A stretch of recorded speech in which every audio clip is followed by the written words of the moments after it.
Hey everybody, Jake here, taking a look at some magnetic camera lens filters from Neewer. Or is it Neewer? I still don't know. I have grown to love magnetic lens filters. It's so easy to put them on, swap them out. Neewer has a wide variety of lens kits, most of which come with a ring adapter, which attaches to the camera lens and becomes the mounting piece for all the other magnetic filters, and lens cap, which is super easy to take on and off.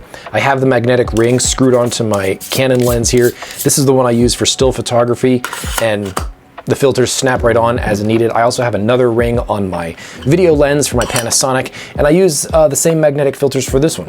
Today we are looking at the black diffusion filter. It creates a softer, more cinematic look by subtly reducing contrast, diffusing highlights to add a glow or bloom around light sources, and muting intense colors. This is a 1/4 black diffusion filter, so the effect is very subtle, and it's achieved by using tiny embedded black particles in the filter. I don't know if we can see it there. It's a fun filter to play around with. The GND8, or a graduated neutral density filter, the 8 stands for the amount of light it will reduce coming into the camera. In this case, it's about 3 stops. The graduated means it's a gradual transition from clear to darker. It works kind of like a circular polarizer in that regard, where only half the glass is intended to create the desired effect.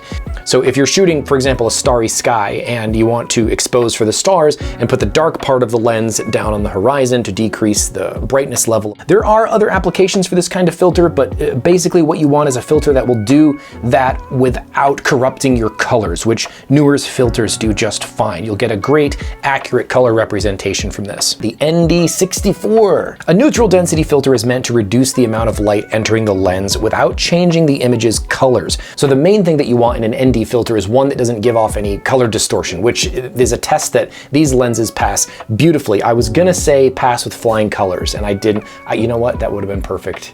That would have been perfect. They're a great way to make skies richer and add more depth. The ND64 gives you 6 stops of exposure reduction, sunsets, long exposures. This is gonna give you so much more creative control with your photography in really brightly lit settings. No visible distortion, no color issues, and you can stack these filters if you want, although you will start to notice some vignetting if you start to do that too much. But that's actually pretty common among filters. You're gonna start to get vignetting if you stack too many of them. And if you want to create some really dramatic skies, try pairing this with the CPL, the ND8. The ND8 is going to give you about 3 stops of exposure reduction, which is great when you're shooting outside and it's a little too bright for your camera to handle. Sunsets, long exposures, this is going to give you so much more control with creative photography. No visible distortion, no color issues, great quality filter, metal housing, snaps on and off quickly. Awesome, awesome stuff. Gosh, that's dirty. That's what I get for letting my 2-year-old grab my filters. As with all of Neewer's filters, these are great quality and they're not going to break the bank. This kit gives you a wide variety of filter options from a trusted company that will take care of you. Neewer has always had great customer service in my opinion, so when you buy from them, you're not just getting a great product, but you're getting trust with a reliable company. These are great lens filters and I highly recommend them.